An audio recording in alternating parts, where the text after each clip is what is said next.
왕이신 나의 하나님이여, 내가 주를 높이고 영원히 주의 이름을 송축하리이다. 내가 날마다 주를 송축하며 영원히 주의 이름을 송축하리이다. 여호와는 위대하시니 크게 찬양할 것이라. 그의 위대하심을 측량하지 못하리로다. 하나님은 영이시니 예배하는 자가 영과 진리로 예배할지니라. 아멘.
어제의 아픔을 내일의 소망으로 빚으시는 주님, 주님만이 우리의 참 소망 되십니다.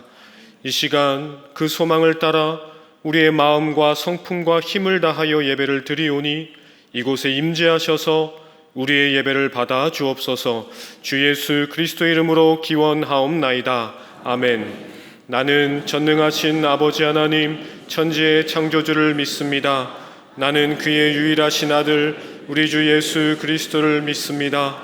그는 성령으로 잉태되어 동정녀 마리아에게서 나시고 본디오 빌라도에게 고난을 받아 십자가에 못 박혀 죽으시고 장사된 지 사흘 만에 죽은 자 가운데서 다시 살아나셨으며 하늘에 오르시어 전능하신 아버지 하나님 우편에 앉아 계시다가 거기로부터 살아있는 자와 죽은 자를 심판하러 오십니다.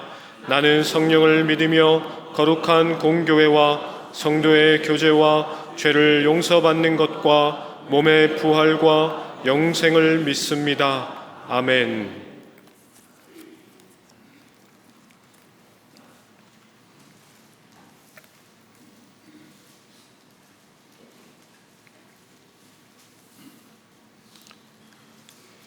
여호와여, 내 기도를 들으시며 내 간구에 귀를 기울이시고 주의 종에게 심판을 행하지 마소서. 원수가 내 영혼을 핍박하며 내 생명을 땅에 엎어서 나로 죽은 지 오랜 자같이 나를 암흑 속에 두었나이다.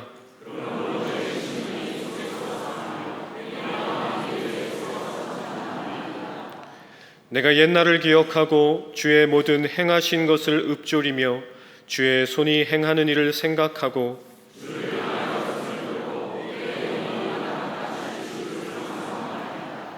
여호와여, 속히 내게 응답하소서. 내 영이 피곤하니이다.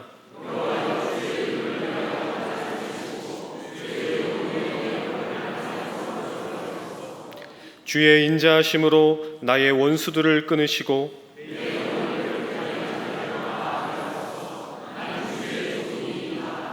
아멘.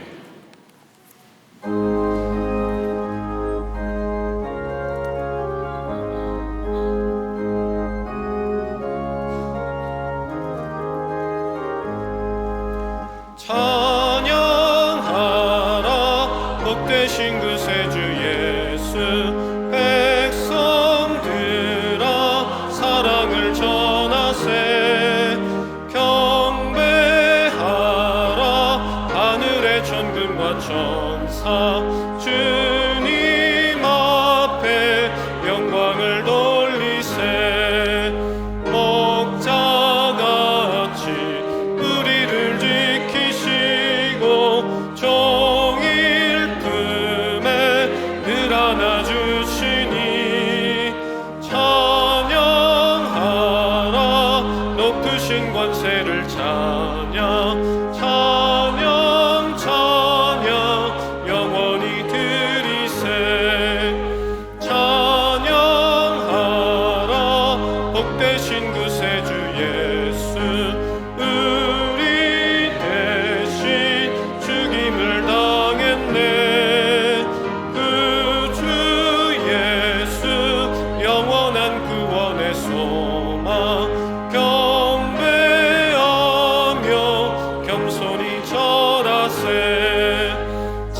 높으신 권세를 찬양 찬양 찬양 영원히 드리세 찬양하라 복되신 구세주 예수 천사들아 즐겁게 찬양해 영원히 다스리시니 멸류관을 주 앞에 드리세 그 주 예수 세상을 이기시고 영광 중에 또다시 오시리 찬양하라 높으신 권세를 찬양 찬양 찬양 영원히 드리세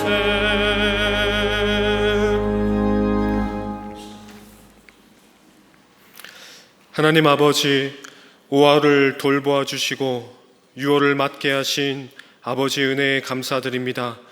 하루하루 살게 하시는 아버지의 사랑을 기억하게 하시고 그 사랑에 감사하며 사는 우리가 되게 하여 주옵소서. 그러나 아버지, 우리는 종종 아버지의 사랑을 기억하지 못한 채 살아갑니다. 사랑이 아닌 다툼으로, 감사가 아닌 욕심과 시기로 살아갈 때가 많습니다. 우리를 불쌍히 여기시고 우리의 죄를 용서하사 아버지의 사랑 안에 사는 우리가 되게 하여 주옵소서. 아버지, 6월에 나라를 기억합니다. 분단된 이 땅을 긍휼히 여기사 분열의 아픔을 고쳐주시고 하늘의 평화를 주옵소서. 갈라져서 서로를 겨누는 총을 내리게 하시고 예수 그리스도의 복음을 따라 함께 땅을 일구고 생명을 길러내는 나라가 될 수 있도록 이 나라를 축복하여 주옵소서. 지난 수요일에는 지방선거가 있었습니다. 나라를 이끌 많은 지도자가 세워졌습니다. 진실하게, 지혜롭게, 성실하게 맡겨진 지위를 감당하는 사람들이 되게 하여 주옵소서. 이들을 통해 우리나라가 더 연합하고 더 배려하여 정치와 경제와 문화와 외교에 있어서 한층 더 성장하는 나라가 되도록 아버지께서 우리나라를 붙들어 주옵소서. 우리 교회는 7월에 있을 전교인 수련회를 준비합니다. 세워진 팀장님, 팀원들을 주님 도와 주옵소서. 아버지의 마음과 지혜와 힘을 더하여 주셔서 수련회를 넉넉히 준비하게 하옵소서. 특별히 오늘부터는 수련회 참가 접수를 합니다.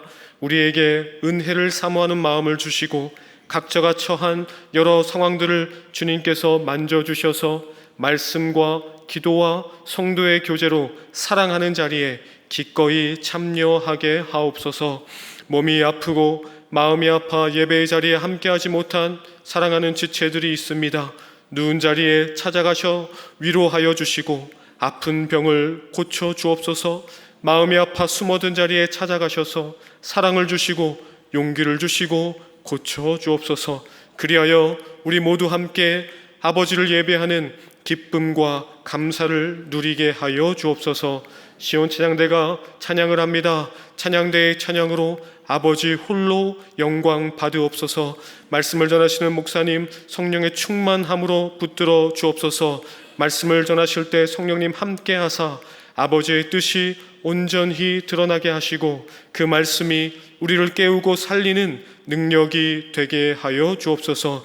예배를 받으시고 기뻐하시는 주님을 온전히 예배하는 우리 되기를 소망합니다. 예수님의 이름으로 기도합니다. 아멘.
이 시간 하나님께서 우리에게 주시는 말씀은 사무엘상 6장 1절부터 16절까지의 말씀입니다. 사무엘상 6장 1절 말씀은 구약성경 415면에 있습니다. 하나님의 말씀을 봉독합니다. 여호와의 궤가 블레셋 사람들의 지방에 있은 지 7달이라. 블레셋 사람들이 제사장들과 복술자들을 불러서 이르되 우리가 여호와의 궤를 어떻게 할까? 그것을 어떻게 그 있던 곳으로 보낼 것인지 우리에게 가르치라. 그들이 이르되 이스라엘 신의 궤를 보내려거든 거저 보내지 말고 그에게 속건제를 드려야 할지니라. 그리하면 병도 낫고 그의 손을 너희에게서 옮기지 아니하는 이유도 알리라 하니, 그들이 이르되 무엇으로 그에게 드릴 속건제를 삼을까 하니, 이르되 블레셋 사람의 방백의 수요대로 금 독종 5과 금쥐 5마리라야 하리니 너희와 너희 통치자에게 내린 재앙이 같음이니라. 그러므로 너희는 너희의 독한 종기의 형상과 땅을 해롭게 하는 쥐의 형상을 만들어 이스라엘 신께 영광을 돌리라. 그가 혹 그의 손을 너희와 너희의 신들과 너희 땅에서 가볍게 하실까 하노라. 애굽인과 바로가 그들의 마음을 완악하게 한 것 같이 어찌하여 너희가 너희의 마음을 완악하게 하겠느냐. 그가 그들 중에서 재앙을 내린 후에 그들이 백성을 가게 함으로 백성이 떠나지 아니하였느냐. 그러므로 새 수레를 하나 만들고 멍에를 메어 보지 아니한 젖나는 소 2마리를 끌어다가 소의 수레를 메우고 그 송아지들은 떼어 집으로 돌려보내고 여호와의 궤를 가져다가 수레에 싣고 속건제로 드릴 금으로 만든 물건들은 상자에 담아 궤 곁에 두고 그것을 보내어 가게 하고, 보고 있다가 만일 궤가 그 본 지역 길로 올라가서 벳세메스로 가면 이 큰 재앙은 그가 우리에게 내린 것이요 그렇지 아니하면 우리를 친 것이 그의 손이 아니요 우연히 당한 것인 줄 알리라 하니라. 그 사람들이 그같이 하여 젖나는 소 2를 끌어다가 수레를 메우고 송아지들은 집에 가두고 여호와의 궤와 및 금쥐와 그들의 독종의 형상을 담은 상자를 수레 위에 실으니, 암소가 벳세메스 길로 바로 행하여 대로로 가며 갈 때에 울고 좌우로 치우치지 아니하였고, 블레셋 방백들은 벳세메스 경계선까지 따라가니라. 벳세메스 사람들이 골짜기에서 밀을 베다가 눈을 들어 궤를 보고 그 본 것을 기뻐하더니, 수레가 벳세메스 사람 여호수아의 밭 큰 돌 있는 곳에 이르러 선지라. 무리가 수레의 나무를 패고 그 암소들을 번제물로 여호와께 드리고, 레위인은 여호와의 궤와 그 궤와 함께 있는 금 보물 담긴 상자를 내려다가 큰 돌 위에 두매, 그날에 벳세메스 사람들이 여호와께 번제와 다른 제사를 드리니라. 블레셋 5 방백이 이것을 보고 그날에 에그론으로 돌아갔더라. 아멘.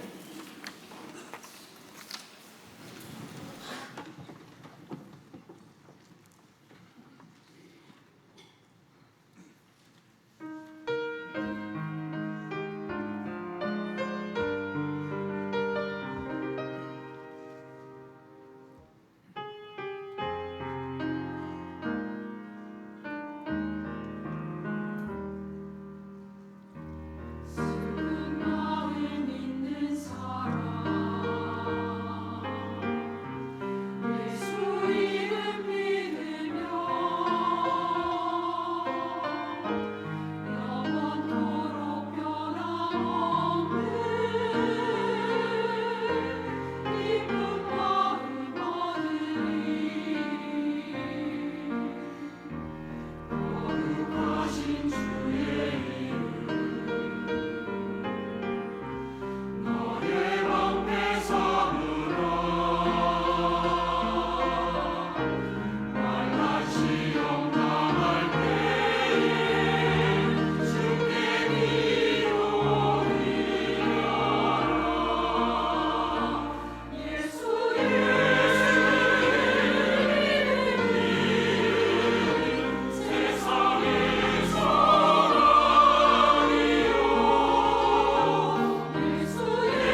아멘. 네, 우리 시온찬대 찬양 하나님께서 기뻐 받으신 줄로 믿습니다. 여러분 한 주간 동안 잘 지내셨습니까? 네, 오늘도 하나님의 은혜를 사모하여 이 자리에 오신 여러분, 또 가정에서 예배 드리신 여러분, 하나님께서 우리의 예배를 기뻐 받으시고 은혜 주시기를 간절히 소원합니다. 네, 6월 첫 번째 주가 되었습니다. 6월 한 달 동안도 여러분 다 강건하시고 평안하시기를 주님의 이름으로 축원합니다. 우리는 가끔 정치나 사회적인 이슈에 대해서 뜨거운 감자다라는 표현을 쓸 때가 있습니다. 뜨거운 감자를 손에 들게 되면은 이쪽 손에 놨다가 저쪽 손에 놨다가 어찌할 바를 모르는 그러한 상황을 빗대어 쓰는 표현이라고 할 수가 있는데요. 어렵고 민감해서 손쉽게 손댈 수가 없어서 모두가 부담스러워하는 사안을 가리키는 말이라고 할 수 있습니다.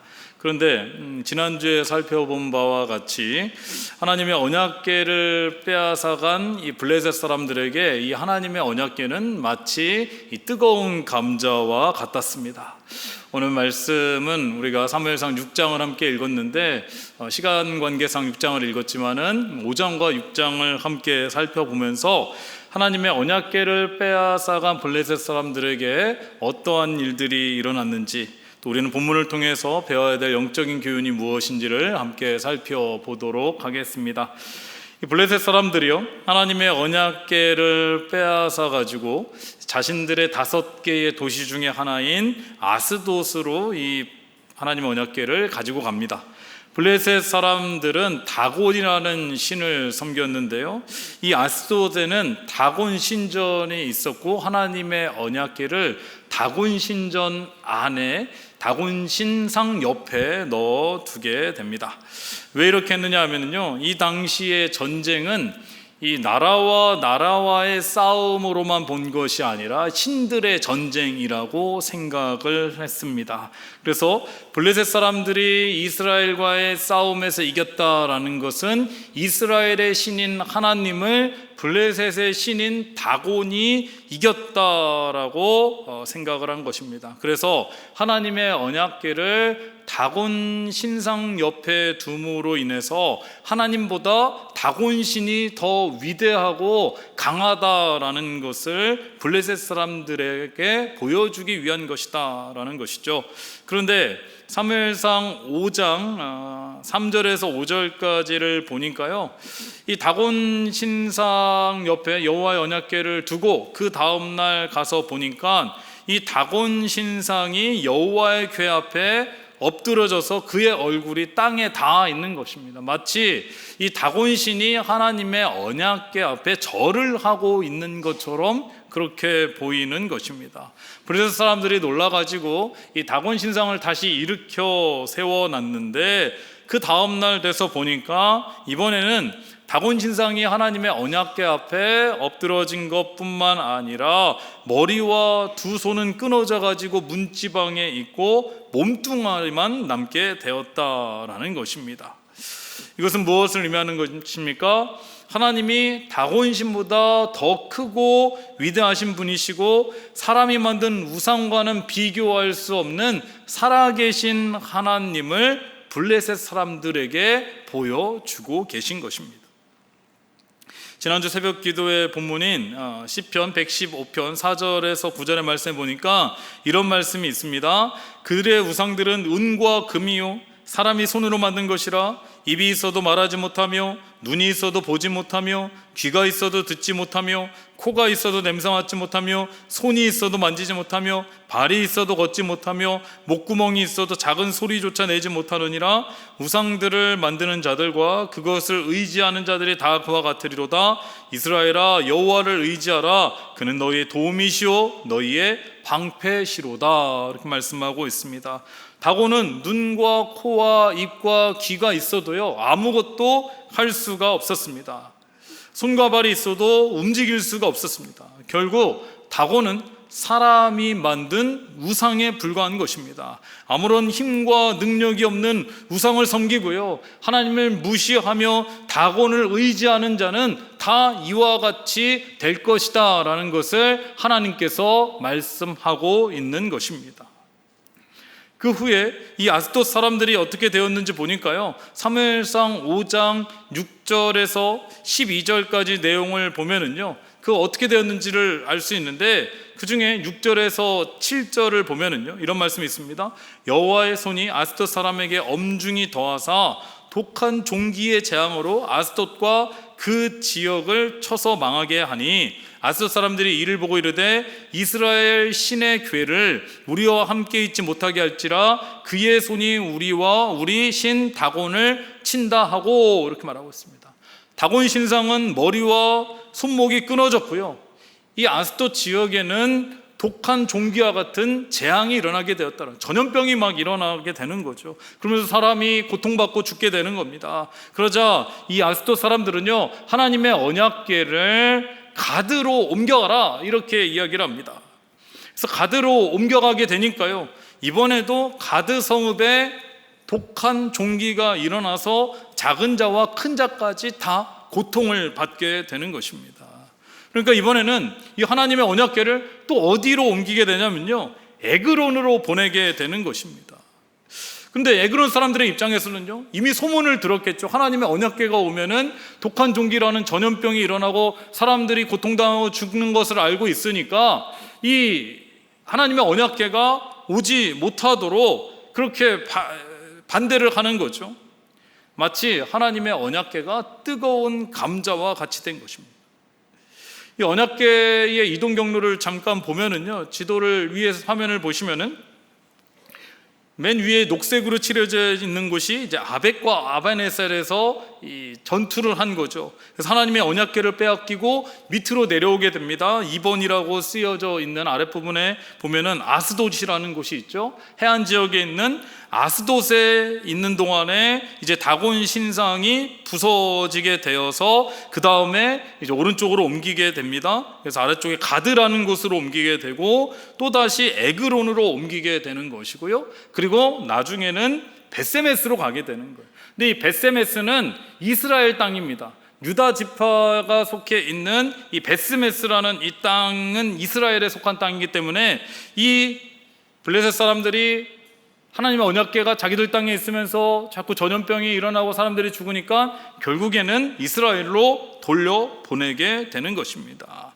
그래서 어떠했는지 사무엘상 5장 11절에서 12절에 보시면요, 이에 사람을 보내어 블레셋 모든 방백을 모으고 이르되 이스라엘 신의 궤를 보내어 그 있던 곳으로 돌아가게 하고 우리와 우리 백성이 죽임 당함을 면하게 하자 하니, 이는 온 성읍이 사망의 환난을 당함이라. 거기서 하나님의 손이 엄중하심으로 죽지 아니한 사람들은 독한 종기로 치심을 당해 성읍의 부르짖음이 하늘에 사무쳤더라, 이렇게 말하고 있습니다. 여러분, 여기서 우리는 중요한 영적인 교훈을 깨달을 수가 있습니다. 이스라엘의 입장에서는요, 이 전쟁에서 하나님의 언약궤를 빼앗긴 것은 치명적인 실수요 실패라고 생각을 했을 것입니다.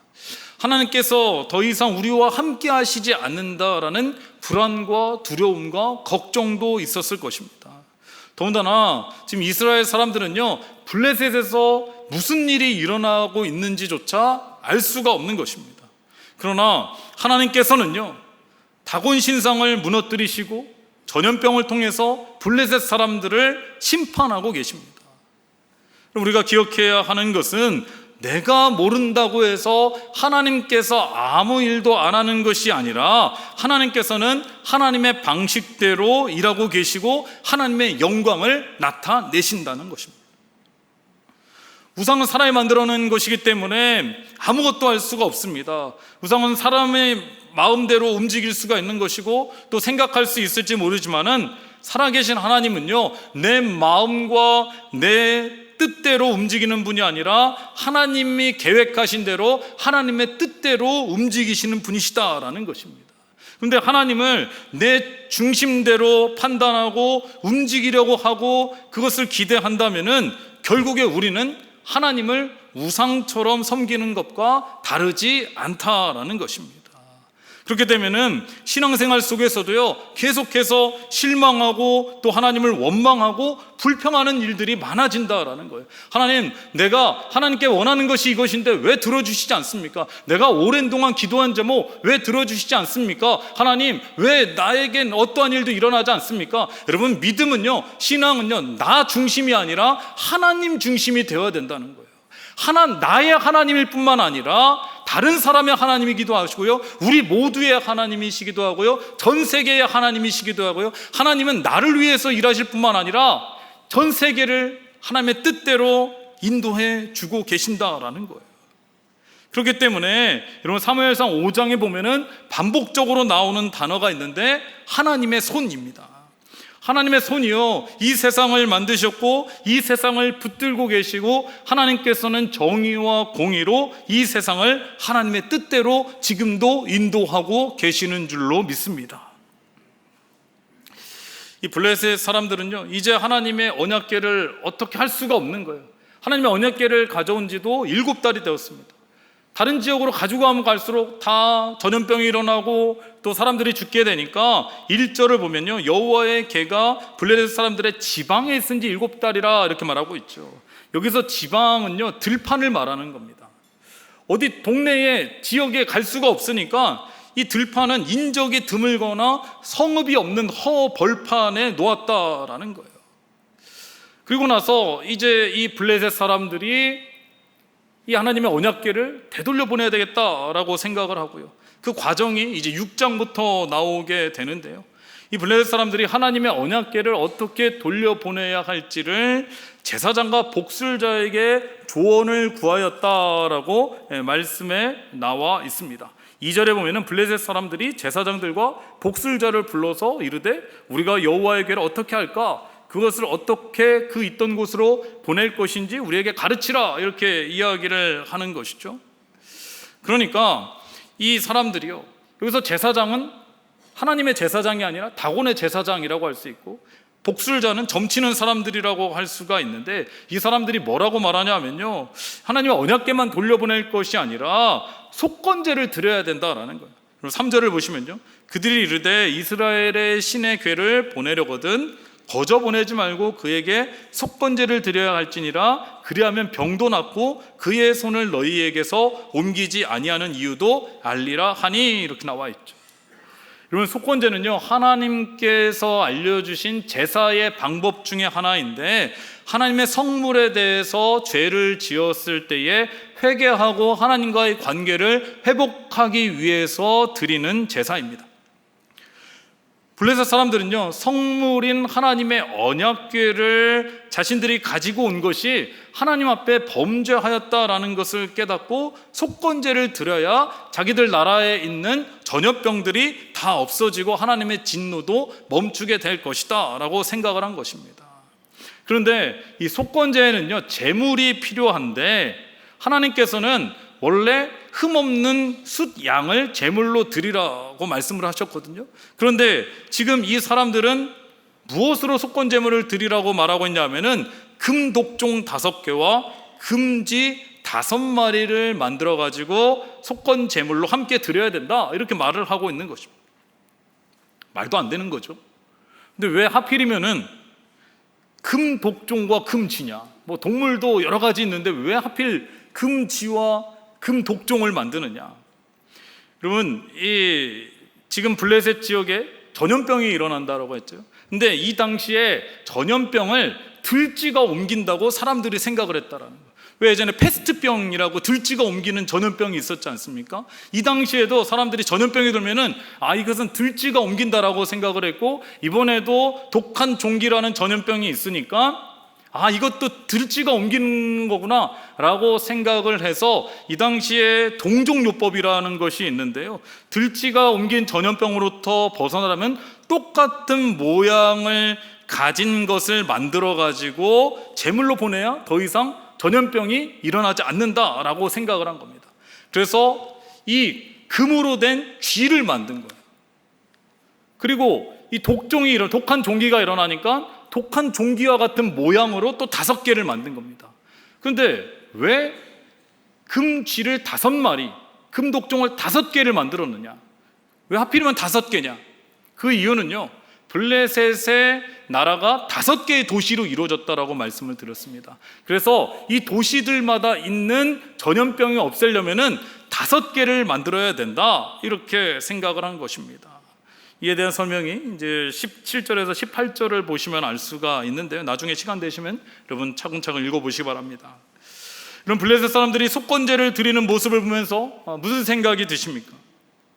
블레셋 사람들은요, 이스라엘과 가까이 있었으니까 이 제사장과 복술자들도 속건제에 대해서 듣기도 하고 알고도 있었겠지만은 그 하나님께 드리는 방법이 잘못된 것입니다. 하나님께서 속건제를 드리라고 한 데는 분명한 하나님의 뜻이 있었고요, 거기에 맞는 절차와 방법이 있는 것입니다. 이들은 희생제물이 무엇을 의미하는지 알지도 못하는 것이고요, 하나님께 드리는 제물 역시 자기들 마음대로, 하나님께서 제일 싫어하는 것이 우상인데 금으로 우상을 만들어 가시고 이것이 하나님께 드리는 속건 제물이라고 해서 드리고 있다라는 것입니다. 그들의 관심은요, 바르게 제사하고 예배 드리는 데 있는 것이 아니라 그저 자신들에게 임한 재앙이 떠나기만을 바라고 있는 것입니다. 그래서 이 5절을 보시면요, 이 금 독종 5개와 금지 5개를 만들어 가지고 이스라엘의 신께 영광을 돌리라 라고 말하고 있지만은, 여러분, 하나님께서는요, 이러한 속건 제물을 기뻐 받으시지 않는다라는 거예요. 여러분, 우리들도요, 이와 같은 맹목적인 믿음과 신앙을 조심해야 합니다. 우리가 하나님께 예배를 드렸다, 기도를 한다, 찬양을 한다라는 행위가 중요한 것이 아니라 우리가 드린 예배, 우리가 드리는 찬양과 기도를 하나님께서 기뻐 받으셔야 된다는, 내가 드리는 것이 중요한 것이 아니라 내가 드린 것을 하나님께서 받으시느냐를 생각해야 된다는.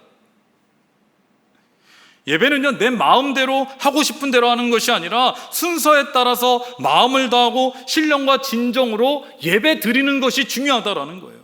요한복음 4장 23절에서 24절의 말씀입니다. 아버지께 참되게 예배하는 자들은 영과 진리로 예배할 때가 오나니 곧 이때라. 아버지께서는 자기에게 이렇게 예배하는 자들을 찾으시느니라. 하나님은 영이시니 예배하는 자는 영과 진리로 예배할지니라. 여러분, 하나님은 영이시니 예배하는 자는 영과 진리로 예배할지니라. 이 말씀은요, 우리가 매주 예배 드릴 때 예배의 부름에서 목사님들이 성경 구절을 읽고 마지막에 항상 하는 구절이 하나님은 영이시니 예배하는 자가 영과 진리로 예배할지니라 선포하죠. 이것이 우리의 예배를 드리는 마음이고 자세이고 결단이라는 겁니다. 제 학교에서 체프를 필수로 드리는 학교들이 있습니다. 예배에 빠지게 되면 학점이 나오지 않고 졸업을 할 수가 없으니까 하나님을 믿지 않는 학생들도 채플에 참여를 하게 되죠. 그러나 여러분, 예배당에 앉아 있는다고 해서 모두가 예배를 드리는 것은 아닌 것입니다. 어떤 학생들은요, 예배가 시작되기 전부터 아예 자려고 작정을 했어요. 두 팔을 꼬고 앉아가지고 눈을 감고 아예 그냥 숙면을 취합니다. 어떤 학생들은 핸드폰을 보거나 책을 보면서 예배에 집중하지 않죠. 당연히 말씀이 들리지가 않겠죠. 어떻게 보면은 하나님의 은혜를 모르고 구원의 기쁨과 감사가 없기 때문에 그럴 수 있겠다라고 이해할 수가 있습니다. 그들도 힘들겠죠. 물론 체프를 통해서 복음을 듣고 예수 그리스도를 믿고 구원을 받을 수 있는 계기가 될 수는 있지만은 예배의 분위기는 어수선할 수밖에 없는 것입니다. 그런데 그들은 그렇다고 할 수 있겠습니다. 그런데 하나님을 믿고요, 신앙을 가지고 교회에 다니는 친구들도 같은 공간에 있는 예배 시간에 믿음 없는 사람들과 똑같이 눈을 감고 하나님의 말씀 듣지 않고 딴짓을 하고 잠을 자고 그렇게 한다면은 하나님을 향한 믿음과 신앙은 우리가 무엇이라고 설명을 할 수가 있겠습니까? 같은 공간에 예배당 안에 있지만은 믿음이 있는 자와 없는 자는 달라야 되는 것 아니겠습니까? 같다면요, 차이가 없는 거죠. 금지 5개와 금독종 5개를 만들어서 속건제를 드린다고 한 블레셋 사람들은요, 이제 하나님의 언약궤를 이스라엘에 보내기 위해서 새 수레 한 해를 준비합니다. 그리고 하나님의 언약궤를 이 새로 만든 수레에 실어가지고 상자에 금 쥐 5마리, 금 독종 5마리를 함께 실어가지고 이제 벳세메스로 보낼 준비를 합니다. 이 수레를 보내려면은 이 수레를 끌고 갈 암소가 필요한 거예요. 소가 필요한데, 여러분 7절에서 9절을 보시기 바랍니다. 새 수레 하나를 만들고 이 멍에를 매지 아니한 젖나는 소 2마리를 끌어다가요, 소의 수레를 메우고 수레에는 하나님의 언약궤와 금쥐, 금독종을 속건제물로 함께 싣게 됩니다. 그리고 나서 이제 젖나는 소라고 나오죠. 여러분, 젖나는 소는 무엇을 의미하느냐? 소가요, 젖이 난다라는 것은 금방 새끼를 낳다라는, 아무 때나 젖이 나는 게 아니라 새끼를 낳아야 젖이 나는, 그러면은 이 소는 암소라고 할 수 있고 새끼를 금방 낳은 소라는 것을 알 수가 있습니다. 근데 이 새끼를 갓 낳은 젖 나는 소 2마리를 수레를 끌게 하는데요, 갓 낳은 새끼, 이 송아지는 집으로 돌려보내게 되는 겁니다. 그러면서 이 소를, 언약궤를 싣고 이 수레를 보내는데요, 이 사람들이요, 이 블레셋 사람들이 만약에 이 수레가, 이 두 암소가 이끌고 가는 수레가, 언약궤를 실은 수레가 벳세메스로 가게 된다면은 블레셋에 내린 재앙은 하나님께서 주신 것이고, 이 소가 다른 지역으로 가면은 이 모든 재앙은 우연의 일치다, 이렇게 생각을 하는 겁니다. 이것도 마치 점치는 것과 마찬가지라는 거예요. 야, 어떻게 되나 보자. 만약에 소가 벳세메스로 가면은 이건 하나님의 재앙, 하나님이 내리신 재앙이지만, 그렇지 않으면은 이것은 그냥 우연의 일치다, 점치는 것과 마찬가지. 근데 여러분, 생각해 보시기 바랍니다. 이제 막 새끼를 낳은 암소는요, 모성애가 있잖아요. 송아지와 헤어졌습니다. 송아지는 집으로 돌아갔습니다. 그러면은 이 수레를 맨 암송아지 2마리는 어디로 갈 가능성이 많을까요? 집으로 갈 가능성이 많죠. 이게 본능이죠. 새끼를 찾아가려고 하는 것 아니겠습니까? 더군다나 이 벳세메스라는 곳은요, 한 번도 가보지 않은 길이에요. 이 에그로는 평지이지만 벳세메스까지 가는 데는요, 산길입니다. 그 길이 험한 거예요. 그러면은 이 2마리의 암소는 벳세메스로 가기보다는 집으로 돌아갈 가능성이 많다. 그런데 일부러요, 이 블레셋 사람들이 이렇게 만든 겁니다. 이렇게 하면은 이 2마리의 암소는 당연히 블레셋인 자기 집으로 돌아가겠지. 이것은 무엇을 의미합니까? 하나님의 주권을 인정하기 싫은 거예요.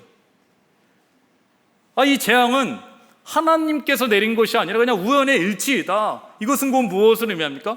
우리 다곤신이 하나님보다 뛰어나다, 이것을 나타내고 싶었던 것입니다.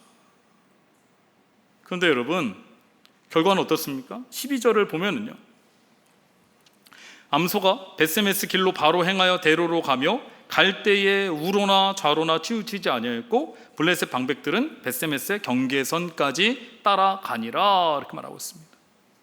여러분, 이 2마리의 암소는요, 한 번도 메어보지 않은 수레를 끌고 자신들의 새끼가 있는 송아지들을 뒤로 한 채 하나님의 언약궤를 가지고 이스라엘의 벳세메스를 향하여 한 걸음 한 걸음 나아가고 있는 것을 볼 수가 있습니다.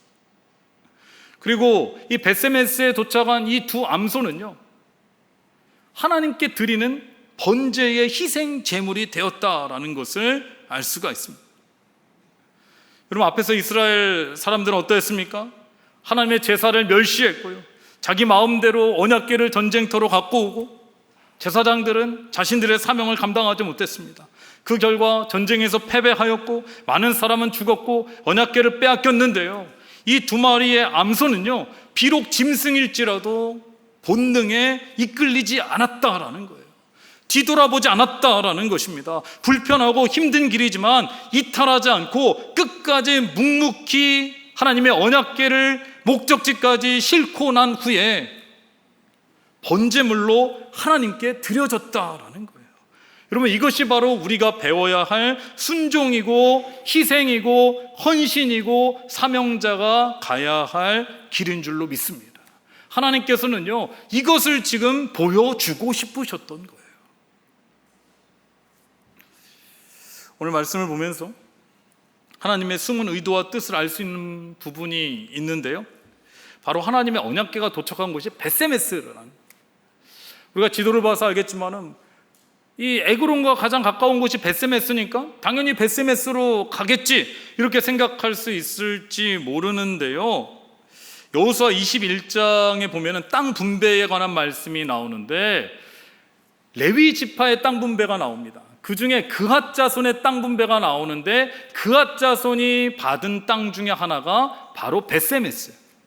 근데 이것이 왜 중요하느냐? 여러분, 하나님의 언약궤는요, 누구만 움직이게 할 수 있냐면은 레위 지파 사람들만, 제사장만 만질 수가 있죠. 그리고 그 중에 그핫 자손은요, 이 여러 자손들 중에 하나님의 언약궤를 이동할 때에 이 사람들이 했다라는 거예요. 다시 말씀드리면은 하나님의 언약궤가 다른 지역으로 갔으면요, 이 언약궤가 왔는데 어떻게 할 수가 없는 거예요. 그런데 레위 지파가 사는, 그것도 그핫 자손이 사는 벳세메스로 하나님께서 이 언약궤를 이동시켰다라는 것, 이 또한 하나님의 뜻과 계획이 있었다라는 것을 우리는 이 말씀을 통해서 알 수가 있는 것입니다. 이렇게 해서 하나님의 언약궤는 벳세메스에 도착을 합니다. 그런데 한 가지 안타까운 일이 일어나죠. 여러분 19절을 보시기 바랍니다. 벳세메스 사람들이 여호와의 궤를 들여다본 까닭에 그들을 치사 5만 70명을 죽이신지라. 여호와께서 백성을 쳐서 크게 살육하셨으므로 백성이 슬피 울었더라, 이렇게 나와 있습니다.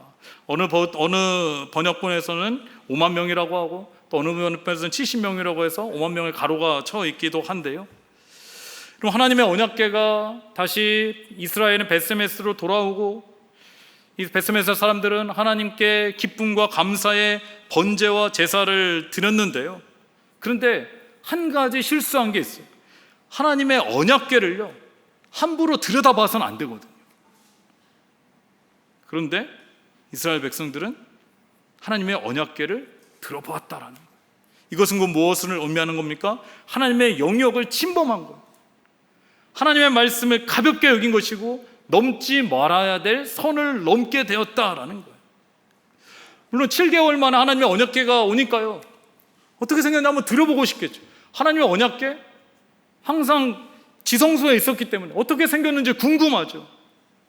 근데 여러분, 때로는요, 우리의 호기심이 하나님의 말씀의 영역을 넘어서 침범할 때가 있는데, 우리에게는요, 죄성이 있기 때문에 나쁜 것이나 죄와 관련된 것들이 호기심이 더 많이 발동한다.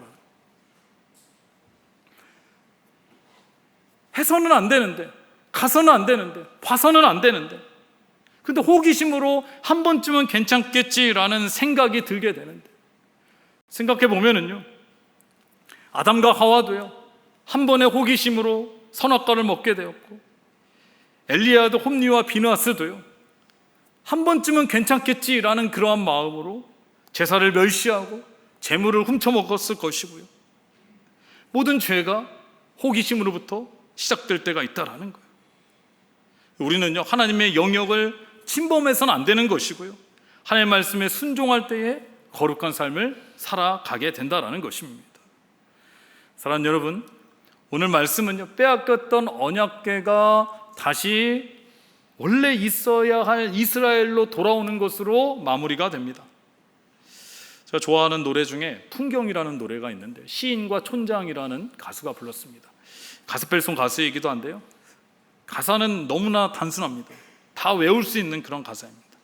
세상 풍경 중에서 제일 아름다운 풍경, 모든 것들이 제자리로 돌아가는 풍경.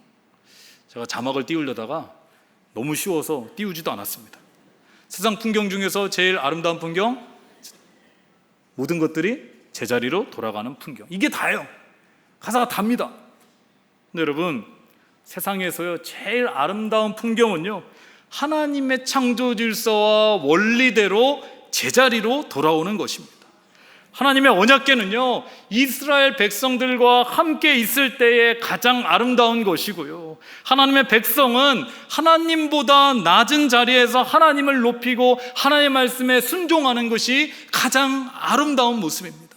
주일에는요, 다른 데 가지 않고 하나님 앞에 나와 예배 드리는 것이 가장 아름다운 모습인 것이고요, 우리가 세상에 살아갈 때는요, 가정과 직장에서, 삶의 자리에서 세상과 구별되어서 거룩한 삶을 살아가며 하나님 사랑하고 이웃을 사랑하고 섬기는 것이 가장 아름다운 풍경인 줄로 믿습니다.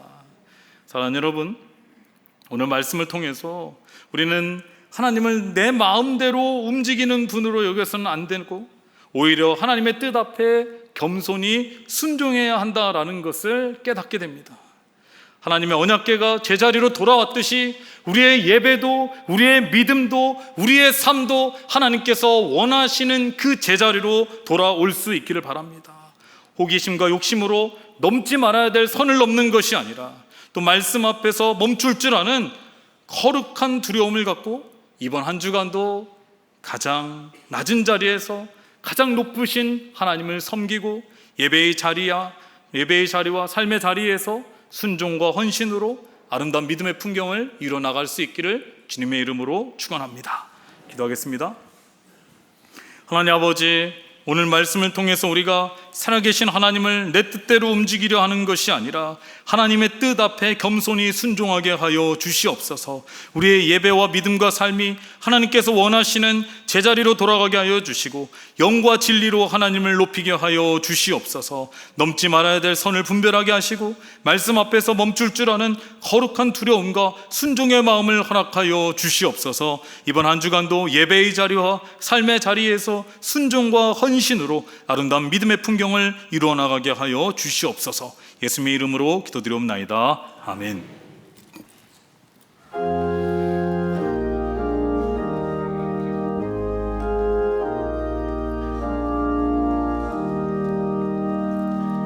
세상의 헛된 신을 버리고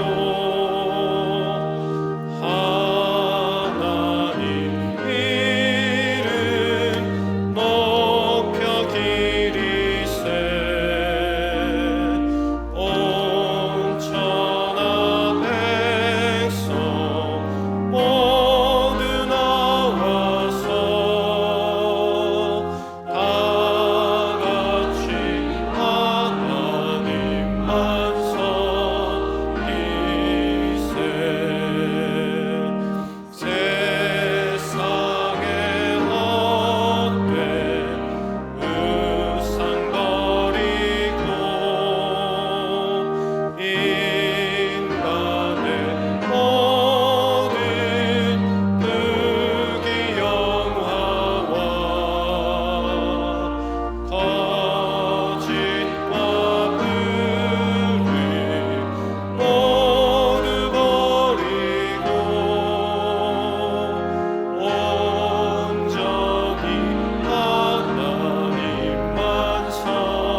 하나님 아버지 감사합니다. 오늘도 우리를 하나님의 거룩한 전에 불러주시고 예배의 자리에서 은혜를 누리게 하시니 감사합니다.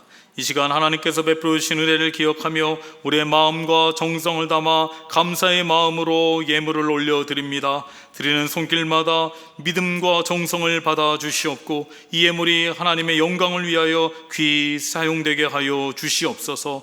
교회를 든든히 세우고 복음을 전하며 어려운 이웃을 섬기는 선한 도구가 되게 하시고 예물을 드리는 모든 성도들의 가정과 일터와 삶의 자리를 하나님의 은혜와 축복으로 붙들어 주시옵소서. 또한 형편과 사정으로 예물을 드리지 못한 성도들의 마음도 주님께서 기억하여 주시고 낙심하지 않게 하시고 필요한 은혜와 공급으로 채워 주시옵소서.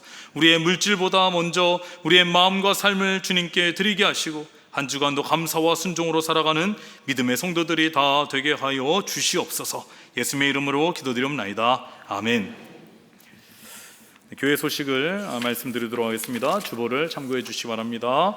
우리 교회 처음 나오신 분들이 계시다면 주님의 이름으로 환영하고 축복합니다. 교회에 등록하기를 원하시는 분들은요, 본당 1층에 가시면은 새가족팀 영접위원분들이 계십니다. 영접위원분들을 찾아가시면은 저희가 등록을 도와드리도록 하겠습니다. 지난주 우리 교회 처음 등록하신 분이 계십니다. 최원희 성도님 스스로 등록해 주셨고, 백화순 성도님 스스로 등록해 주셨습니다. 우병렬 성도님, 최진자 성도님, 정성미 장로님께서 인도해 주셨고요. 김유진 성도님 스스로 등록해 주셨습니다. 이 시간에는 우리 우병렬 성도님, 최진자 성도님 함께 예배드리고 계시는데요. 잠깐 일어나시면은 저희가 환영하고 축복하도록 하겠습니다. 네, 우리 환영의 박수하면서 축하하도록 하겠습니다. 주의 사랑으로 환영합니다. 주의 사랑으로 환영합니다. 형제 안에서 주의 영광을 보내 주의 사랑으로 환영. 한 번 더 하겠습니다. 주의 사랑으로 환영합니다. 주의 사랑으로 환영합니다. 자매 안에서 주의 영광을 보내 주의 사랑으로 환영합니다. 축하합니다. 축복합니다. 네, 잠깐 기도하겠습니다. 하나님 아버지 감사합니다. 우리 우병렬 성도님, 최진자 성도님 하나님께서 사랑하셔서 일산의 많은 교회 중에 우리 일산 동안교회를 불러주시고 함께 신앙생활할 수 있도록 등록하게 하여 주심에 참으로 감사를 드립니다. 하나님께서 우리 교회로 인도하신 데에는 분명한 하나님의 뜻이 있는 줄로 믿습니다. 우리 교회에서 신앙생활하면서 더 크신 하나님의 은혜와 사랑을 깊이 경험하게 하여 주시옵고 기도하는 제목들도 하나님의 뜻 안에서 다 이루어지게 하여 주시고 가정 가운데는 평안을 더하여 주시고 하시는 일도 형통함의 축복을 누리게 하여 주시옵소서. 우리 교회에서 귀한 만남의 축복을 하나님께서 허락하여 주셔서 좋은 사람들 만남으로 교회에 잘 적응하실 수 있도록 하나님께서 인도하여 주시옵소서. 아버지 하나님께 감사드리며 예수님의 이름으로 기도드리옵나이다. 아멘. 다시 한번 환영의 박사들 하겠습니다. 감사합니다. 잘 오셨습니다. 축하합니다. 계속해서 교회 소식을 말씀드리도록 하겠습니다. 모임 안내입니다. 이번 주 수요일에는 어머니 기도회가 오전 10시에 문화센터 4층에서 있고요. 대신방은 주보를 참고해 주시기 바랍니다. 전교인 수련회가 있습니다. 오늘부터 이제 문화센터 1층 부스에서 접수를 받게 됩니다. 여러분들 많이 신청해 주실 수 있기를 바라고요. 7월 27일부터 7월 29일까지입니다. 국립평창 청소년 수련원이고요. 우리가 사랑하는 동안이라는 주제입니다. 2박 3일 동안 우리가 더 사랑하자라는 그러한 의미를 가지고 있습니다. 여러분 나중에 신청해야 하지 마시고 오늘부터 신청하실 수 있기를 바라고요. 또 신청 부스에 작은 이벤트가 마련되어 있다고 합니다. 이번 수련회에 기대하는 은혜가 무엇인지 우리가 함께 적으면서 또 포스트잇에 붙이고 다른 분들이 기대하는 것이 무엇인지도 함께 살펴보려고 합니다. 이벤트에 참여하신 분은 작은 선물도 준비했다고 하니까요. 그러면 많이 참석하시고 또 신청하실 수 있기를 바랍니다. 네, 우리 이제 옆에 계신 분과 인사 나누도록 하겠습니다. 인사 나눌 때 이렇게 인사하도록 하겠습니다. 원래의 자리로 돌아갑시다. 인사하겠습니다. 원래의 자리로 돌아갑시다. 네. 여러분 한 번 더 인사하도록 하겠습니다. 전교인 수련회 신청합시다. 전교인 수련회 신청합시다. 네. 이제 다 함께 일어나셔서 찬송가 458장 함께 찬송하시겠습니다.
우리 주 예수 그리스도의 은혜와 무한하신 아버지의 사랑하심과 성령님의 감동 감화하시고 우리 가운데 교제 교통하심이 하나님을 가장 높은 자리에 모시고 예배의 자리와 삶의 자리에서 순종과 헌신으로 아름다운 믿음의 풍경을 이뤄나가기를 간절히 소원하는 이제 함께 예배하는 그 가정에서 예배드리는 유산동안교회 성도들 위해 그 가정 위에 삶의 자리 위에 모든 기도 제목 가운데 지금 영원까지 함께 하시기를 간절히 축원하옵나이다. 아멘.